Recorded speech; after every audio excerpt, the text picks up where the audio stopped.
पुराने जमाने की बात है। किसी गांव में एक गरीब ब्राह्मण रहता था। इत्तेफाक से उसका नाम भी गरीबदास ही था। कुछ साल पहले ही उसकी पत्नी की मौत हो चुकी थी और उसका एक ही बेटा था जिसका नाम सत्यदेव था। जैसा उसका नाम वैसे ही उसके काम थे। वो हर जगह और हर काम में सच्चाई और ईमानदारी रखता था। गरीबदास के पास एक छोटा सा मकान था, मगर वो भी खस्ता हालत में था। ना तो उस मकान में कोई खिड़की थी और ना ही नीचे फर्श था।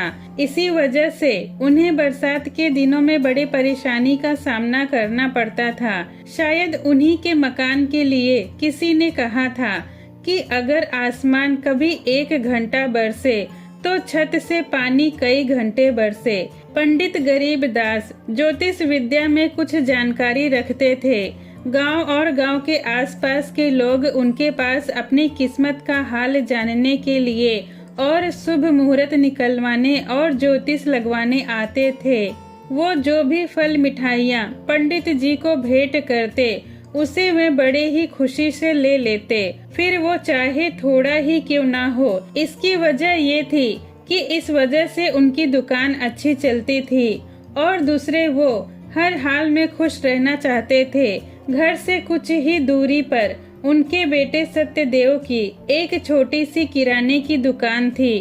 थोड़ी बहुत आमदनी उस दुकान से भी हो जाया करती थी, इसीलिए कोई परेशानी न थी। वो अपने हाल में मस्त थे और हमेशा यही दुआ करते थे कि हे ईश्वर, मुझे इतना जरूर देने की कृपा करना जिससे मेरा और मेरे परिवार का पेट भर सके और दरवाजे पर आए हुए साधु संत और भूखों को भी कुछ दे सके।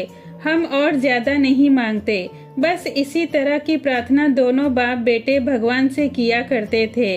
गांव के सभी लोग गरीबदास की इज्जत किया करते थे क्योंकि वो सभी के सुख दुख में शामिल हुआ करते थे और कभी किसी से कोई झगड़ा लड़ाई नहीं करते और हमेशा दूसरों की जरूरत में काम आते थे।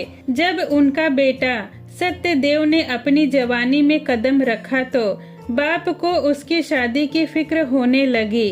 तो गरीबदास ने अपने रिश्तेदार और जानने वालों से कहा कि मेरे बेटे के लिए शरीफ खानदान की पढ़ी लिखी और कामकाजी लड़की की तलाश करो। 6 महीने गुजर जाने के बाद भी कोई अच्छा रिश्ता न आया। वो कहते हैं ना कि हर काम का वक्त तय होता है और समय आने पर ईश्वर सारे काम खुद ही बना देता है। एक दिन काशी से एक पंडित रामनाथ अपनी लड़की कृष्णा का रिश्ता ले आए। उन्होंने लड़की के बारे में सब कुछ बताया कि उनकी लड़की कितनी सुंदर, सुशील और घरेलू कामकाजी है। पंडित गरीबदास जैसी लड़की चाहते थे वो सभी गुण उस लड़की में मौजूद थे। गरीबदास का जी तो चाहा कि अभी रिश्ते के लिए हाँ कह दे, मगर अपने घर की हालत और अपनी माली हालत देखकर वो अभी रिश्ते की मंजूरी न दे सके। वैसे भी वो बहुत ही साफ दिल और नेक इंसान थे। वो लड़की के बाप रामनाथ से कहने लगे, पंडित जी, आपने हमारे बेटे के लिए अपनी बेटी का रिश्ता ले आए, इसके लिए मैं आपका बहुत बहुत धन्यवाद करता हूँ। लेकिन मैं आपसे कुछ छुपाना नहीं चाहता हूँ, इसीलिए मैं आपको पहले ही बता दूँ कि मेरी माली हालत बहुत खराब है। इस वजह से मैं अभी अपने लड़के की शादी नहीं कर सकता। 1 साल बाद मैं आपसे बात करूँगा।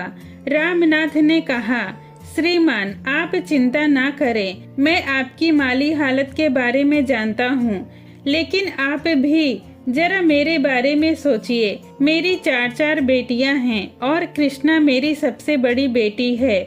उसकी शादी करूँगा तभी तो बाकी बेटियों की शादी कर पाऊंगा। आपको अभी शादी नहीं करनी है तो कोई बात नहीं, लेकिन कम से कम मंगनी तो कर ही लेते हैं।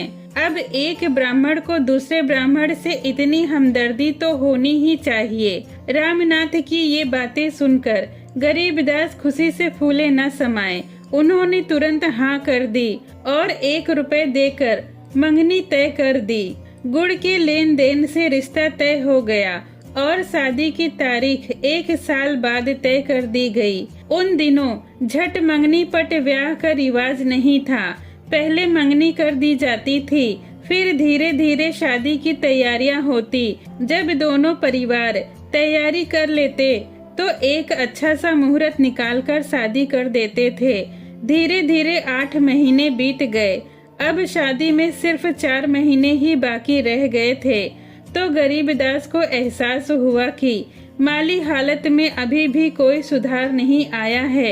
बिरादरी में नाक नहीं कटवानी है, इसीलिए कहीं से पैसों का बंदोबस्त तो करना ही पड़ेगा।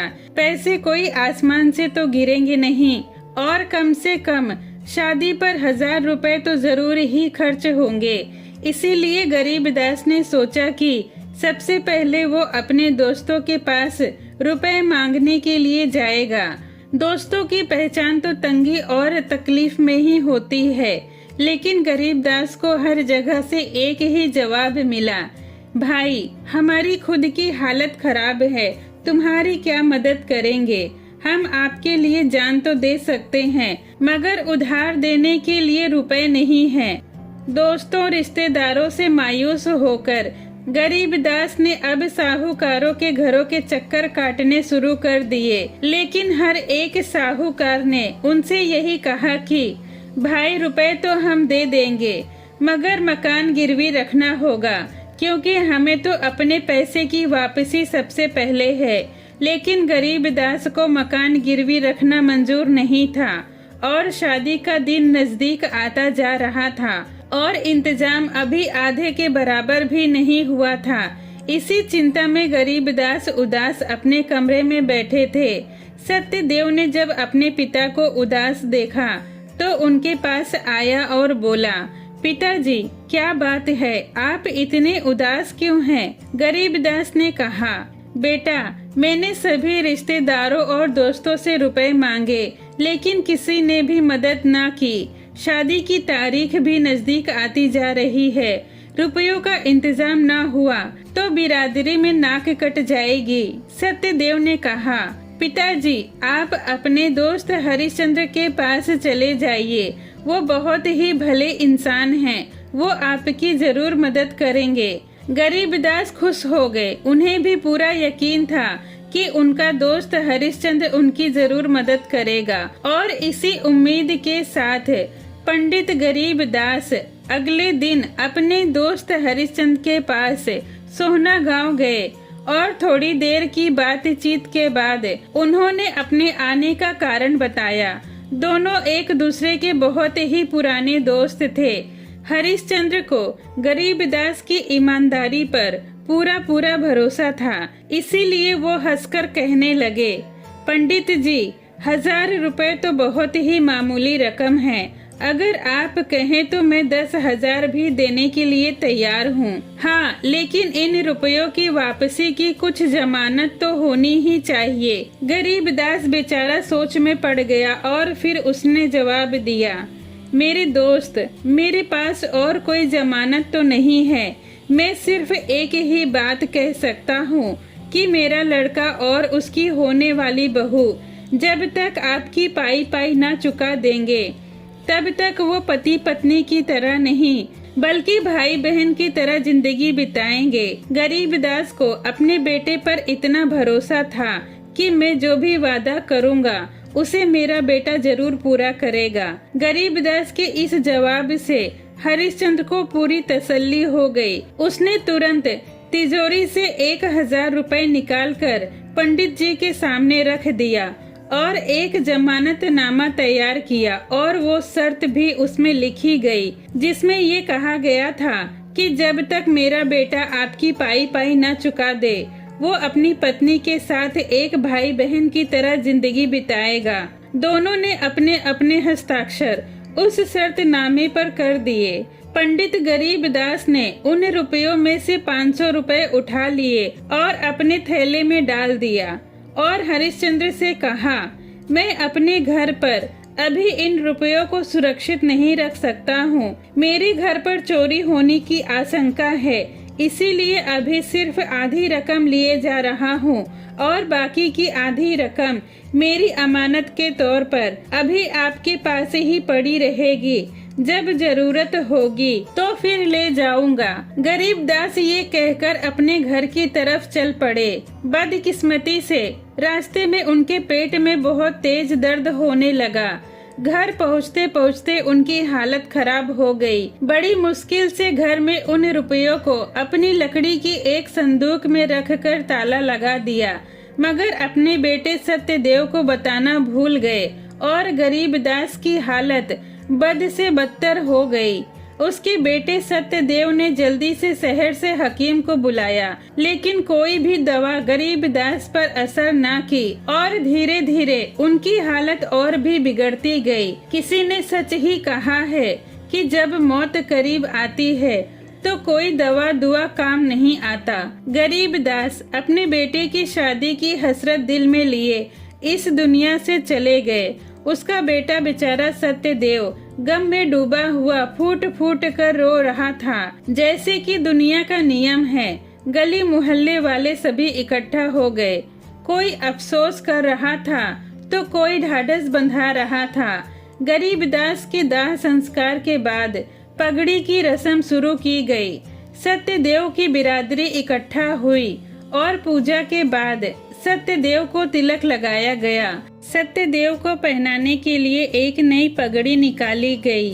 सब बिरादरी के हाथ लगाने के बाद ये पगड़ी उसके हवाले की गई। सत्यदेव ने खड़े होकर बिरादरी से कहा, भाइयों और बुजुर्गों, मेरे पिता की मौत के बाद आप लोगों ने जो हमदर्दी दिखाई है उसके लिए मैं आप सभी को धन्यवाद देता हूँ। पगड़ी बांधने से पहले मैं आप सभी से एक छोटा सा सवाल पूछना चाहता हूँ कि ये पगड़ी की रस्म क्या मायने रखती है और बिरादरी ने जो इस पगड़ी को हाथ लगाया इसका क्या मतलब है।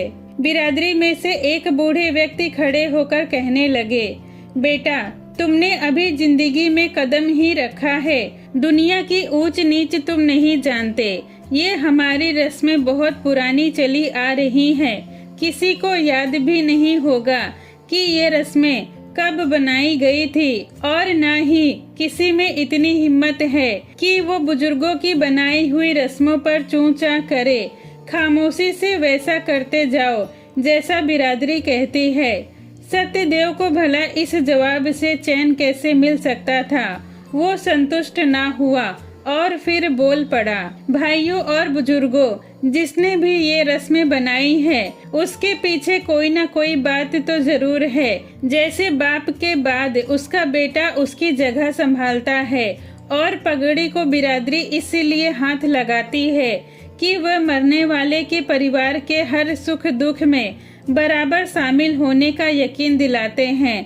अब मेरा एक छोटा सा सवाल है, आप में से कौन सज्जन मेरी मुसीबत में मेरा साथ निभाने का यकीन दिलाते हैं। हर तरफ सन्नाटा छा गया।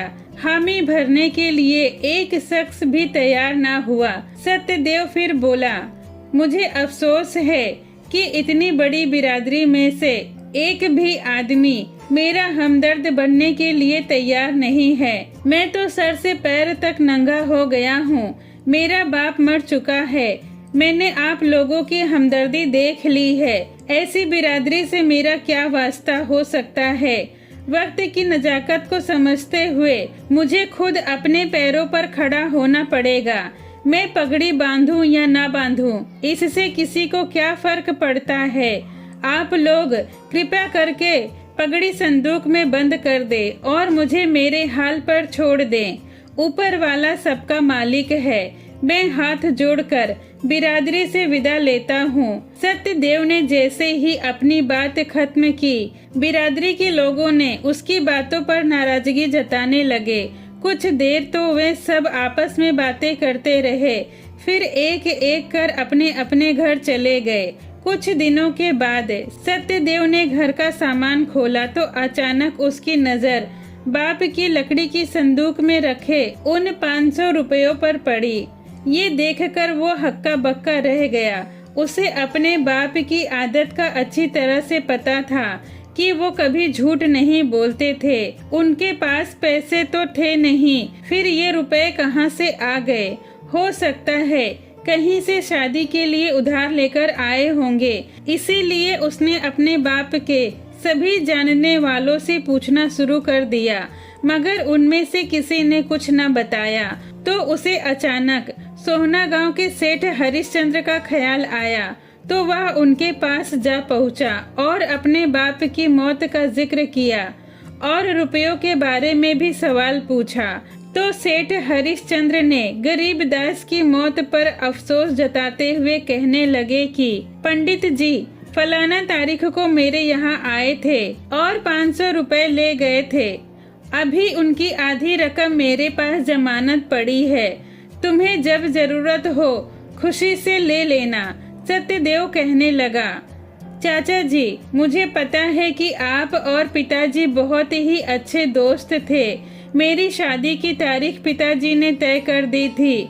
रुपयों का इंतजाम ना हुआ तो शादी रोकने के लिए मेरे ससुर पर बहुत जोर डाला, मगर वे नहीं माने। आप मेहरबानी करके बकाया 500 अभी दे दीजिए। साहूकार हरिश्चंद्र बहुत ही चालाक था। उसने देखा कि कर्ज लेने वाला तो इस दुनिया से चला गया है, इसीलिए कानूनन उसकी जिम्मेदारी तो खत्म हो गई। उसने जल्दी जल्दी 500 रुपए निकाले और रकम के साथ वो तहरीरनामा भी सत्यदेव के सामने दस्तखत करने के लिए रख दिया। सत्यदेव ने जब वो तहरीरनामा पढ़ा, जिसमें वो शर्त लिखी थी कि जब तक वे कर्ज वापस नहीं कर देते तब तक उनका लड़का और उसकी पत्नी दोनों भाई बहन की तरह रहेंगे। सत्यदेव ये शर्त पढ़कर बोला, मुझे इस शर्त को निभाना ही पड़ेगा, मगर जरा सोचिए, इस तरह तो मेरी जिंदगी लुट जाएगी। अगर शादी के बाद हमें भाई बहन की तरह ही रहना है तो शादी का क्या फायदा? लोग शादी अपना वंश बढ़ाने के लिए करते हैं, मगर मेरे लिए तो शादी करना या ना करना एक ही बात है। इसीलिए अब मैं ना रुपए लूंगा और ना ही इस तहरीरनामे पर दस्तखत करके कोई जिम्मेदारी लूंगा। हरिश्चंद्र ने सोचा कि कहीं पहले की दी हुई रकम जाया ना हो जाए, इसीलिए सत्यदेव को पास बिठाकर चिकनी चुपड़ी बातें करते हुए बोला, बेटा, तुम और रुपए नहीं लेना चाहते तो मत लो, और पहले की रकम को भी किसी दिन वापस ले आना, ताकि बही खाते में जमा करके हिसाब खत्म कर दूं। फिर सत्यदेव वहां से उठकर बाहर आ गया और अपने घर का रास्ता पकड़ लिया। लेकिन उस बेचारे की हालत पागलों जैसी हो गई थी। बार बार दिमाग में यही ख्याल आ रहा था कि वो पहले की ही तरह अकेला हो गया है। अगर उसने इस वक्त शादी ना की और उसकी उम्र बढ़ गई तो हो सकता है कि कोई भी शख्स अपनी बेटी की शादी मेरे साथ करना नापसंद करे। इसीलिए जैसे तैसे करके शादी को तय की हुई तारीख पर ही कर लेना चाहिए। लेकिन उसके लिए पैसे कहाँ से आएंगे? फिर उसने सोचा कि क्यों ना पैसे हरिश्चंद्र से ही कर्ज ले लेता हूँ और मेहनत मजदूरी करके कर्ज जल्द से जल्द चुकता कर दूंगा। फिर उल्टे पांव सीधा सेठ हरिश्चंद्र के पास जा पहुंचा और बोला, चाचा जी, अब इस दुनिया में आप ही मेरे बुजुर्ग हैं। आपके सामने मैं एक छोटे बच्चे की तरह हूँ। मुझे कुछ समझ में नहीं आ रहा है, मैं क्या करूँ?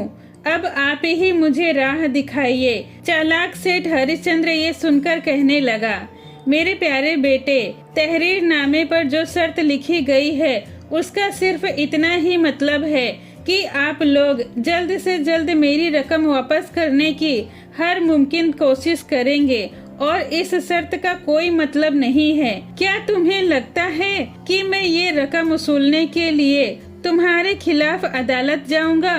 तुम रकम ले जाओ और अपनी शादी धूमधाम से करो और रुपए जब वापस कर सकते हो तब कर देना।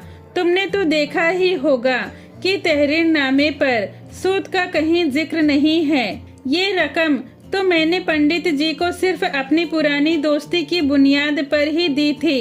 इस तरह तसल्ली मिलने के बाद सत्यदेव ने तुरंत ही तहरीरनामे पर दस्तखत कर दिया, यानी कि उसने उस शर्त को मान लिया था कि जब तक वो कर्ज की रकम वापस नहीं कर देगा तब तक वो अपनी पत्नी के साथ एक भाई बहन की तरह ही रहेगा। फिर उसने रुपए जेब में डाली और वापस आ गया। अब रुपए पास थे तो सत्यदेव ने जल्दी जल्दी शादी की तैयारी शुरू कर दी। मेज कुर्सियां बनाने के लिए बढ़ई को कह दिया, मिठाइयाँ और खाने पकाने के लिए हलवाई को कह दिया और कपड़े जेवर तैयार करवाए। दोस्तों रिश्तेदारों के यहाँ शादी का न्योता भेजा। आखिर शादी की तय की हुई तारीख पर बारात दुल्हन के दरवाजे पर पहुंची। शादी की रस्में पूरी हुई और सत्यदेव दुल्हन की डोली लेकर अपने घर आ गया। सेठ हरिश्चंद्र भी इस शादी में शामिल थे और सब इंतजाम देख रहे थे। धीरे धीरे सब रिश्तेदार अपने अपने घरों को चले गए और अब घर में सिर्फ सत्यदेव और उसकी पत्नी कृष्णा ही रह गए।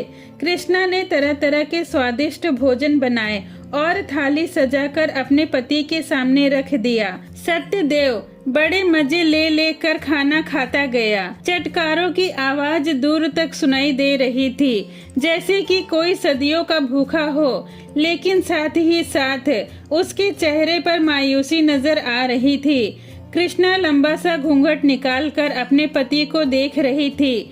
जब रात हुई तो सत्यदेव अपनी पत्नी कृष्णा से कहने लगा, मेरी प्यारी कृष्णा, आपने खाना बहुत ही स्वादिष्ट बनाया कि मैं खाता ही चला गया। अब तुम भी खाना खा लो और सो जाओ। मैं दुकान पर जा रहा हूँ और रात वहीं सोऊंगा जहाँ मेरी दुकान है। उस इलाके में अक्सर चोरी होती रहती है। दुकान की निगरानी करना बहुत ही जरूरी है और हमारे पास है भी क्या। तुम घर के अंदर की कुंडी लगा लेना और आराम से सो जाना। मैं सुबह सवेरे ही घर लौट आऊंगा। सत्यदेव की आंखों के सामने वो तहरीरनामे की शर्त थी जिस पर उसने हस्ताक्षर किए थे कि वो अपनी पत्नी के साथ कर्ज चुकाने तक भाई बहन की तरह रहेगा, मगर बहाना दुकान की निगरानी का था। पत्नी बेचारी शर्म के मारे कुछ न बोल सकी और दीवार बनकर खड़ी रही। जब तक उसे अपना पति नजर आता रहा, टकटकी लगाए खड़ी होकर उसे देखती रही। कृष्णा अपनी जगह एक अजीब उलझन में फंसी हुई थी जिसका उसे कोई हल नजर नहीं आ रहा था। रात उसने तारे गिन गिन कर काटे। कई तरह की सोच दिमाग में आ रहे थे। शायद बारात की खातिर बात ठीक से नहीं हुई या शायद पंडित जी को दहेज पसंद नहीं आया। फिर सोचती कि अगर ऐसी कोई बात होती तो कहीं न कहीं से मेरे कानों में भनक तो पड़ ही जाती। आखिर क्या चीज है जो मेरे पति को पसंद नहीं आई और रात के वक्त मुझे अकेला छोड़कर चले गए कि दुकान की निगरानी करने के लिए जा रहा हूँ। ये सोच सोच कर बेचारी बहुत मायूस हुई और आखिर उसने किस्मत का लिखा समझकर उसे स्वीकार कर लिया कि शायद पिछले जन्म में मैंने कोई बहुत बड़ा पाप किया होगा जिसकी सजा मुझे अब भुगतनी पड़ रही है। इससे तो अच्छा यही होता कि मेरे पिता मेरी शादी करने के बजाय मुझे किसी कुएं में धकेल देते। उधर सत्यदेव भी अजीब कसमकस में फंसा हुआ था। कोई रास्ता नजर नहीं आ रहा था। रात को दुकान पर जाकर सोना और सुबह उठकर घर आना, ये उस बेचारे का रोज का काम हो गया था। उसकी पत्नी कृष्णा घर की साफ सफाई, चीजों को सजा कर रखना और अपने पति के लिए अच्छा अच्छा खाना बनाकर खिलाना, इसी में ही दिन बीत जाता। उसने घर को शीशे की तरह चमका दिया था। सत्यदेव ये देखकर मन ही मन बहुत खुश होता था, मगर कृष्णा जुदाई की लंबी रातों की वजह से कुछ उदास रहने लगी थी। हर वक्त दिमाग में एक ही सवाल छाया रहता था कि आज तो अपने पति से पूछूंगी कि इस बेरुखी की क्या वजह है। लेकिन हिंदुस्तानी औरतें तो शर्म की मूरत होती हैं। अपने सवालों को अपने अंदर ही छुपाकर घर के कामकाज में इस तरह लग जाती जैसे कोई बात ही ना हो। आखिर एक दिन सब्र का बांध टूट गया और शर्म को एक तरफ रखकर फैसला कर लिया कि आज तो मैं अपने पति से वजह पूछकर ही रहूंगी। किसी ने सच ही कहा है कि औरत कभी शबनम होती है तो कभी शोला। आज तक तो वो शबनम बन के रही, मगर अब शोला बनकर कमर कस ली थी। जब सत्यदेव दुकान पर जाने के लिए तैयार हुआ तो कृष्णा ने उसका हाथ पकड़ लिया। सत्यदेव ने सुबह आते ही ये भांप लिया था कि आज रानी साहिबा के तेवर कुछ बदले हुए हैं, कोई न कोई तूफान आने वाला है। पर क्या कर सकता था, अपनी मजबूरी की वजह से खामोशी से होने वाली बात का इंतजार करने लगा। फिर कृष्णा ने अपनी शिकायतें करनी शुरू कर दी।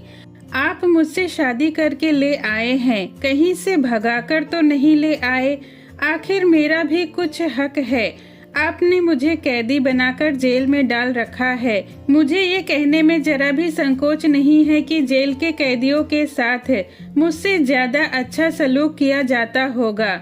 उन्हें सुधरने का मौका तो दिया जाता है, और यहाँ मुझे तो पता ही नहीं कि मुझे किस गलती की सजा दी जा रही है। आप मुझे मेरी गलतियाँ बताएं और मुझे सुधरने का मौका तो दें। शादी के वक्त आपने वादा किया था कि शादी के बाद मैं तुम्हें हर तरह से खुश रखूंगा और तुम्हारी हर इच्छा पूरी करूंगा। कहाँ गए आपके वादे? क्या वे वादे सिर्फ दिखावे के लिए थे या कुछ और? मैं तो अपना फर्ज पूरा निभा रही हूँ, क्या आप भी अपना फर्ज अच्छे से निभा रहे हैं? जरा मेरी बात ध्यान से सुनिए। आपका ये गिरा पड़ा घर मेरे लिए किसी महल के समान है। आपकी दी हुई टूटी फूटी चारपाई फूलों की सेज से कम नहीं है, लेकिन आपका रहना भी तो जरूरी है। आपको सिर्फ दुकान से खाना खाने की छुट्टी मिलती है, और इधर मैं तो हर वक्त आपके नाम की माला जपती रहती हूँ। रोज रात के वक्त जुदाई की अग्नि में जलती रहती हूँ और रो रो कर रात काटती हूँ। क्या इसी को शादी कहते हैं? घर गृहस्थी को सबसे ऊंचा माना गया है, मगर गृहस्थी चलाने के लिए कुछ समझदारी भी होनी जरूरी है। शादी के बाद तो पति पत्नी मजे की जिंदगी बिताते हैं, मगर यहाँ तो हालात ही कुछ और हैं। बहुत अच्छा होता कि आप शादी से पहले आप इन सब बातों को समझ लेते या किसी से कुछ सीख लेते। पत्नी पति की जिंदगी का एक बेहतरीन हिस्सा मानी गई है। पति पत्नी दोनों एक गाड़ी के दो पहिए हैं, जिनमें समझदारी बहुत जरूरी है। दूसरे मर्दों की तरह बेशक आप मुझे पैरों की जूती समझे, लेकिन मैं आपको अपना पति परमेश्वर मानकर पूजा करती रहूंगी। आप सूरज हैं तो मैं एक छोटा सा तारा हूँ। आप एक मजबूत पेड़ हैं तो मैं सिर्फ एक बेल की तरह हूँ, जिसे पेड़ का सहारा चाहिए। अगर वो सहारा न मिला तो बेल सूख जाएगी। मैं इतने दिनों से देख रही हूँ, आप मेरी तरफ नजर उठाकर भी नहीं देखते। अब मेरा आखिरी वक्त आ रहा है। आपने मेरे आरजू से भरे दिल का खून कर दिया, और आज मुझे अपना शर्म लिहाज छोड़कर आपसे ऐसी बातें करनी पड़ रही है। कितनी अफसोस की बात है कि मेरी हालत उस इंसान की तरह है जो दरिया के किनारे रहकर भी प्यासा है। अब आप ही बताइए कि मेरे दिल को कैसे सुकून मिले। बेशक आप मुझसे ज्यादा समझदार हैं, लेकिन फिर भी मैं ये कहे बिना नहीं रह सकती कि आप मुझसे मेरा वो हक छीन रहे हैं जो एक पत्नी की सबसे बड़ी दौलत होती है। आपको शायद पता नहीं कि बेगुनाह का दिल दुखाने से आसमान भी हिल जाता है। आज आपको मेरा दर्द महसूस नहीं हो रहा है, लेकिन एक दिन यही आपकी बर्बादी का कारण बन जाएगी। ताने सुन सुनकर मेरे कान पक गए हैं। गली मोहल्ले की औरतें भी सब कुछ देखती सुनती रहती हैं। एक पत्नी का गुरूर उसका पति ही होता है, लेकिन मेरे गले में जो बला पड़ी है वो तो सारी दुनिया से अनोखी है। मेरे जीवन साथी, अगर आप मुझे किसी वजह से अपने घर में नहीं रखना चाहते तो कोई बात नहीं, लेकिन इस तरह तड़पा तड़पा कर जंग लगी छुरी से तो न मारिए। हम सभी को एक दिन भगवान को मुंह दिखाना है। अपने हाथों से मुझे जहर पिला दीजिए, मैं उसे अमृत समझकर पी जाऊंगी। आपसे कोई शिकायत नहीं करूंगी और आपको भी मुझसे छुटकारा मिल जाएगा। अगर आपको ये भी मंजूर नहीं तो मैं खुद खुशी ही कर लेती हूँ। कल जब आप दुकान से आएंगे तो मुझे मरा हुआ पाएंगे, लेकिन ये याद रखना कि कोई भी शरीफ आदमी अपनी लड़की आपको नहीं देगा और आप उम्र भर रड़वे रह जाओगे। कृष्णा ने अपने बालों को खुला कर रखा था और रो रो कर ये सब बोल रही थी। रोना तो औरतों का आखिरी हथियार होता है। बेचारे सत्यदेव की हालत देखने लायक थी। इतनी बातें सुननी पड़ी, लेकिन वो समझ रहा था कि कृष्णा की बातों में बहुत हद तक सच्चाई है। उसका दिल पसीज गया। शादी भी तो अभी अभी ही हुई थी। सोचने लगा कि आज उसकी पत्नी जो इतना आग बबूला हो रही है, कहीं सच में ही खुद खुशी ना कर ले। अगर ऐसा हुआ तो लेने के देने पड़ जाएंगे। इससे तो यही अच्छा है कि वो राज जो आज तक उसने उससे छुपा कर रखा था उसे बता देना चाहिए। फिर सत्यदेव ने कृष्णा को अपने पास बिठाया और प्यार से कहने लगा, मेरी प्यारी कृष्णा, आपने जो कहा वो सब बिल्कुल सही है। आपने घर को संभालने और मेरी सेवा करने में कोई कसर नहीं छोड़ी। इसके लिए मैं आपका आभारी हूँ और मैंने जो तुम्हारी तरफ से लापरवाही की है उसके लिए मैं बहुत शर्मिंदा हूँ। मेरे पास इस लापरवाही का कोई जवाब नहीं है। आज आपने मेरी आंखें खोल दी है कि शादी के बाद मेरी भी कुछ जिम्मेदारियां हैं। अगर तुम यही बातें कुछ दिन पहले आराम से कह देती तो ज्यादा अच्छा होता। खैर कोई बात नहीं। आज मैं आपको अपना एक राज बताना चाहता हूँ। सुनिए, मेरे पिताजी ने हमारी शादी के खर्च के लिए कहीं से 1000 रुपए कर्ज लिया था। साहूकार ने जो तहरीर लिख कर दी थी उसमें एक शर्त थी, एक बुरी शर्त कि जब तक कर्ज न उतर जाए तब तक हम दोनों पति पत्नी की तरह नहीं बल्कि भाई बहन की तरह रहेंगे। मेरे पिता हमारे लिए कर्ज छोड़कर चले गए, लेकिन उन्होंने कर्ज लेते वक्त अपने बेटे की खुशी ही नजर में रखी। अगर उनकी मौत न हुई होती तो अब तक कर्ज चुकता हो गया होता। मैंने आपको पूरी सच्चाई बता दी है। अब आप ही बताओ कि मैं अपने पिता का मान और अपने नाम की लाज बचाने के लिए दुकान पर जाकर सोता रहा तो इसमें मैंने क्या गलती कर दी है। मेरा भी दिल दूसरे इंसानों की तरह है। सोचो मैंने अपने दिल पर कितना काबू किया होगा। उसकी पत्नी कृष्णा ये सुनकर सहम गई। उसका गुस्सा छूमंतर हो गया और हाथ पैर जोड़कर माफी मांगने लगी कि बेकार में ही बात इतनी बढ़ गई। फिर कहने लगी, हम सिर्फ पति पत्नी नहीं बल्कि एक दोस्त भी हैं और सुख दुख के साथी भी। आप पहले की तरह ही दुकान पर जाइए। भगवान सबकी मुसीबतें दूर करता है। इस मुश्किल का भी कोई न कोई हल निकल आएगा। आप भी जरा सोचिए और मैं भी सोचूंगी कि इस मुसीबत से कैसे निकला जा सकता है। एक दूसरे की मदद से ही कोई रास्ता निकलेगा। सच्चाई जानकर कृष्णा के चेहरे पर अब संतोष के भाव थे और सत्यदेव सर झुकाए उसकी बातें सुन रहा था और फिर उदास होकर अपनी दुकान पर चला गया। अगले दिन जब सत्यदेव घर आया तो उसे कर्ज चुकाने का कोई रास्ता समझ में नहीं आया, लेकिन कृष्णा बहुत ही होशियार और समझदार थी। उसने मन बना लिया था और कहने लगी, मेरी तरकीब जरा सुनिए।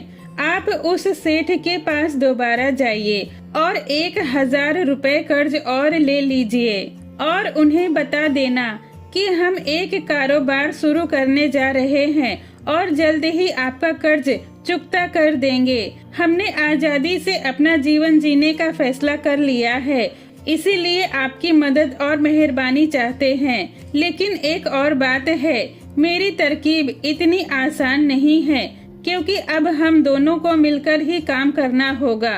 भगवान ने चाहा तो बहुत जल्द ही हमारी मुसीबतें हल हो जाएंगी। दुनिया में ऐसी कोई भी मुश्किल नहीं जिसका कोई हल ना हो।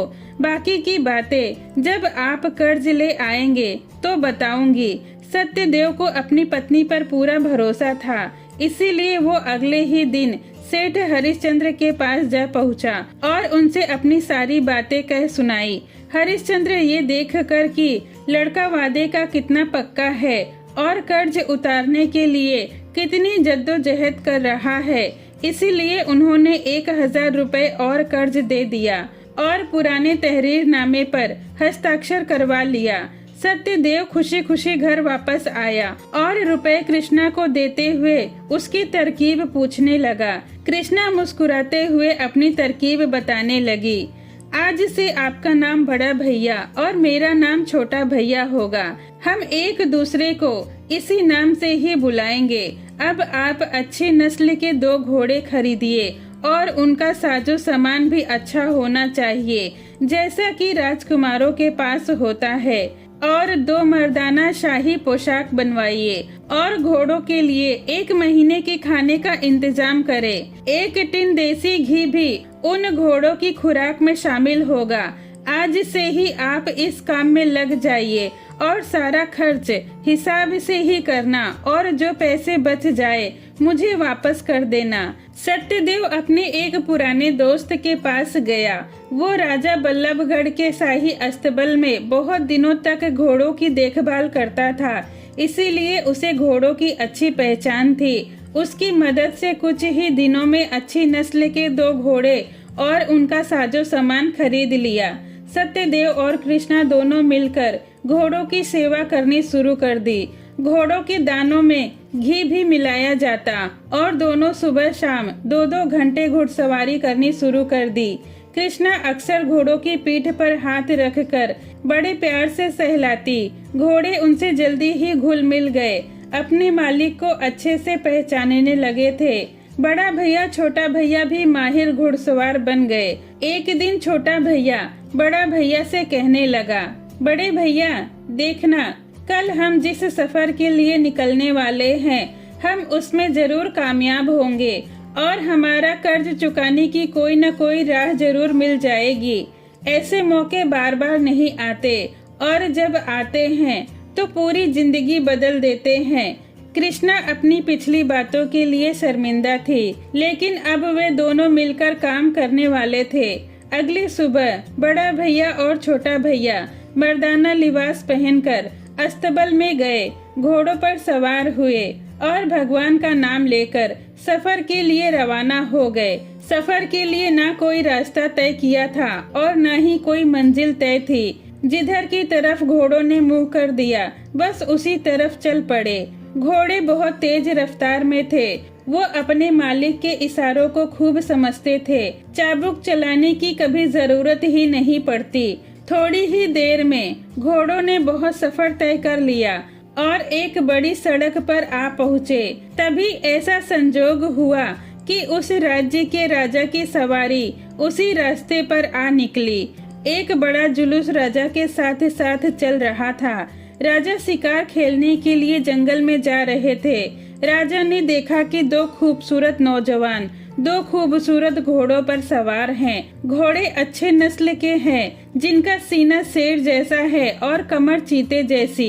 घोड़ों को देखकर राजा का मन ललचा गया। उसने तुरंत ही अपने मंत्री को उनके पास भेजा कि पता करो कि ये राजकुमार किस रियासत के हैं, कहाँ जा रहे हैं और इनका यहाँ आने का क्या मकसद है। मंत्री उनके पास पहुँचा, अपने बारे में बताया। फिर उसने पूछा, आप लोग कौन हैं और कहाँ जा रहे हैं। बड़ा भैया कहने लगा, मंत्री जी आपके राजा को हमारी तरफ से प्रणाम।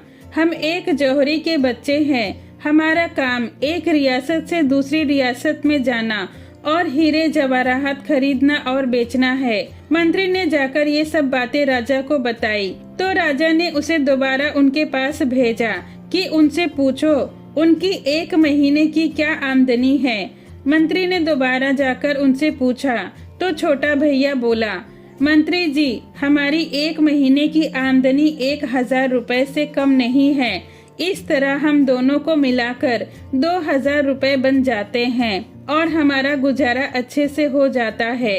मंत्री ने जाकर राजा को ये सब बातें बताई। राजा को वे 2 घोड़े बहुत ही ज्यादा पसंद आ गए थे, इसीलिए उन्होंने मंत्री को फिर उनके पास भेजा और बोला कि उन घुड़सवारों को 1000 रुपए माहवार पर तैयार करके ले आओ। उनमें से एक हमारे हाथी के दाएं तरफ और एक बाईं तरफ हमारी जुलूस के साथ चलेगा। इससे हमारे जुलूस की और शान बढ़ जाएगी। राजाओं महाराजाओं को इन छोटे मोटे खर्चों से क्या फर्क पड़ता है, उनके लिए तो उनकी शानो शौकत जरूरी है। मंत्री जाकर उन दोनों को ले आया। राजा के पास आकर उन्होंने राजा को प्रणाम किया। छोटा भैया बड़ा भैया को इशारे से कहने लगा, देखा बड़े भैया, आखिर भगवान ने हमारी सुन ही ली। भगवान भी उसी की ही मदद करता है जो हिम्मत करता है। उस दिन के बाद से उन्हें जो भी काम दिया जाता वो बड़ी ही मेहनत लगन और ईमानदारी से करते। वक्त धीरे धीरे बीतता गया। बड़ा भैया और छोटा भैया अपनी मेहनत और मासूम मुस्कुराहट से राजा का दिल जीत लिया। उनका नाम अब राजा के खास मुलाजिमों में आ गया। महाराज को उन पर पूरा भरोसा था।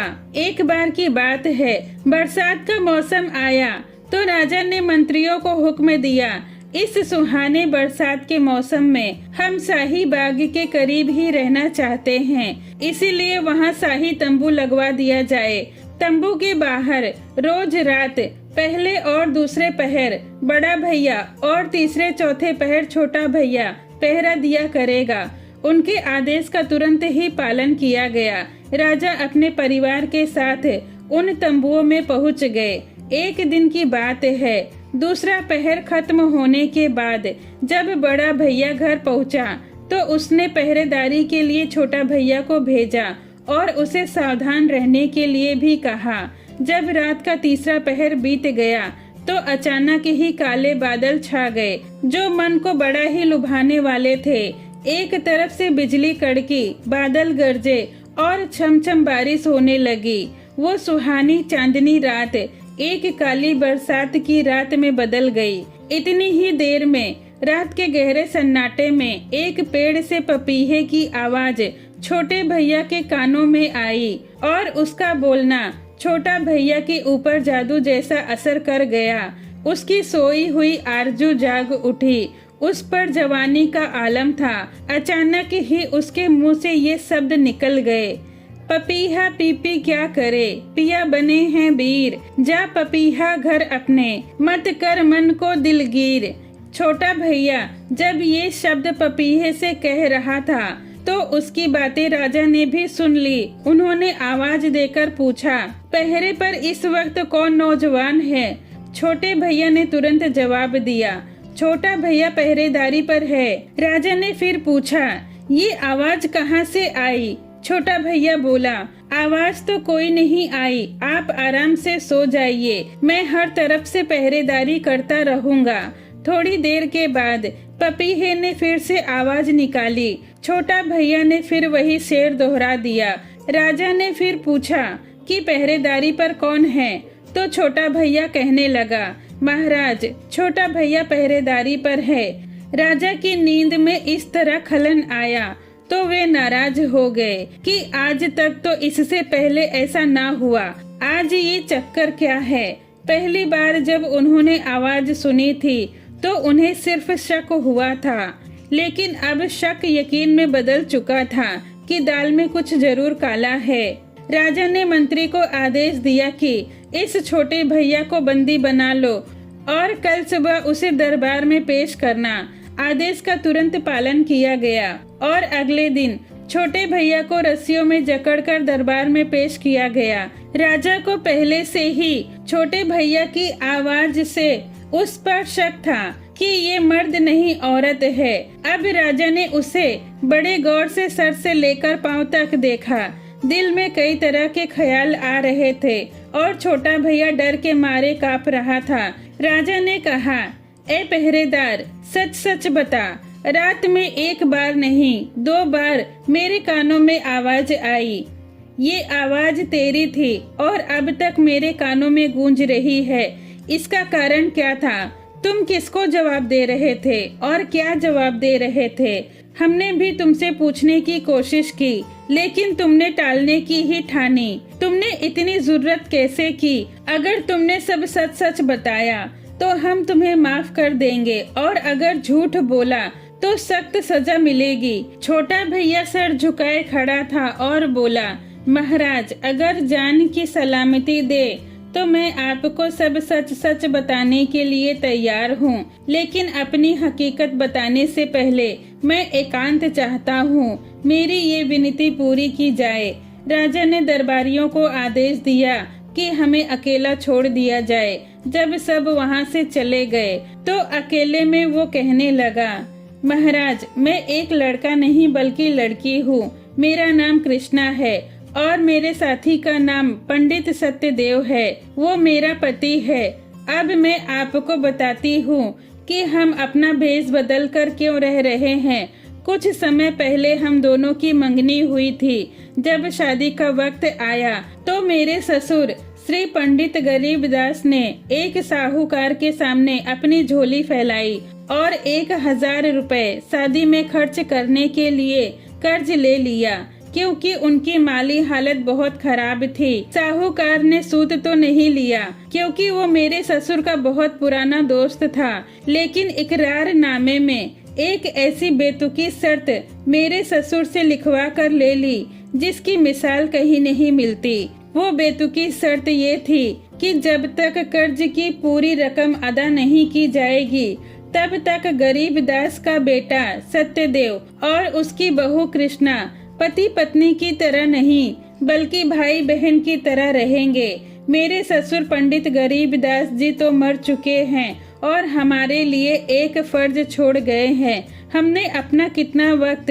इस शर्त के अनुसार काट दिया। बड़ों का लिखा हमारे लिए भगवान का आदेश था, और फिर सत्यदेव को अपने नाम की लाज भी रखनी थी। ये हमारी आत्मा ही जानती है कि हमने किस तरह जिंदगी के ये दिन गुजारे हैं और अपना वक्त रो धो कर बिताए हैं। ऐसे दिन तो भगवान किसी दुश्मन को भी न दिखाए, मगर हम हिम्मत नहीं हारे। हम लगातार ये सोचते रहे कि किस तरह कर्ज से छुटकारा पाकर आजाद खुशी से भरी जिंदगी बिताएं और जो 2 जवान दिलों पर जुल्मो सितम हो रहा है उसे खत्म कर दे। आखिरकार हमने सौदागरी करने की सोची और उसी साहूकार से 1000 रुपए और कर्ज लिया। ये घोड़े और ये साजो सामान खरीदा कि सौदागरी से सारा कर्ज अदा कर देंगे। नाम भी इसी वजह से ही बदले। मैंने अपना नाम छोटा भैया और पंडित सत्यदेव ने अपना नाम बड़ा भैया रख लिया, क्योंकि हम अपने आप को पति पत्नी जाहिर नहीं कर सकते थे। घर बार भी छोड़ा और हमारी ये खुशनसीबी थी कि हमें आप मिल गए। राजा को तो प्रजा अपना भगवान समझती है। आपने अपनी मेहरबानी दिखाते हुए हमें अपने पसंदीदा नौकरों में शामिल कर लिया और हमें अपनी वफादारी नेक नीति को साबित करने का एक मौका दिया। नहीं तो हम दर बदर की ठोकरें खाते। आखिर में मैं आपसे माफी चाहती हूँ और आपसे प्रार्थना करती हूँ कि अगर आपके दिल में हमारे लिए कोई गिला शिकवा है तो उसे दूर कर दीजिए, क्योंकि हमने जो कुछ सही गलत किया वो हमने अपनी खुशी से नहीं बल्कि हालातों की मजबूरी से ही किया। ये कहते कहते कृष्णा अपने घुटनों पर बैठ गई। राजा को ये सब सुनकर बड़ा अचंभा हुआ और उनके दिल में उन दोनों के प्रति हमदर्दी हो गई। राजा को ये यकीन हो गया कि ये लोग बहुत ही ईमानदार और वादे के पक्के हैं, लेकिन फिर भी राजा ने छोटे भैया की बातों की सच्चाई जानना जरूरी समझा। इसीलिए बड़े भैया को अलग से बुलाकर सारी बातों की जानकारी ली। दोनों के बयान एक जैसे थे, कोई फर्क नहीं था। राजा ने तुरंत ही खजांची को बुलाया और कहा, हम बड़े भैया और छोटे भैया की मेहनत और सच्चाई से बहुत खुश हैं। इसीलिए मैं ये आदेश देता हूँ कि इन्हें सरकारी खजाने से 2000 रुपए नगद लाकर दिए जाएं, ताकि ये लोग अपना कर्ज उतार सके। और हमने ये निश्चय किया है कि इनके गुजारे के लिए हर महीने इन्हें 1000 रुपए दिए जाए। सत्यदेव और उसकी पत्नी कृष्णा दोनों महाराज के पैरों में गिर पड़े और उन्हें दिल से धन्यवाद देने लगे। खजांची ने उन्हें 2000 रुपए उसी वक्त दे दिए। उन्होंने राजा से आज्ञा ली और खुशी खुशी महल से बाहर निकल गए। सभी राज दरबारी उन दोनों की ईमानदारी और राजा की दरिया दिली पर जय जयकार कर रहे थे। सत्यदेव और उसकी पत्नी खुशी खुशी अपने घर पहुँचे। वे दोनों अगले ही दिन सोहना गांव जा पहुँचे और उन्होंने सेठ हरिश्चंद्र को उसके कर्ज की रकम अदा की। उन्होंने वो तहरीरनामा उनसे लिया और उसे फाड़ दिया। अब वे खुशी से जिंदगी बिताने लगे। 1 साल बाद ही उनके आंगन में बच्चे की किलकारी गूंजने लगी। दोनों ने अपनी मेहनत और लगन से अपनी दुकान को बढ़ाया और उनकी जिंदगी दूसरों के लिए एक मिसाल बन गई। सभी रिश्तेदार और जानने वाले उनके हिम्मत पर दाद देने के लिए मजबूर थे। तो दोस्तों, आपको ये कहानी कैसी लगी कमेंट में जरूर बताएं। वीडियो पसंद आई हो तो लाइक करें। ऐसे ही कहानियों के लिए मेरे चैनल को सब्सक्राइब करें। ये वीडियो देखने के लिए आपका धन्यवाद।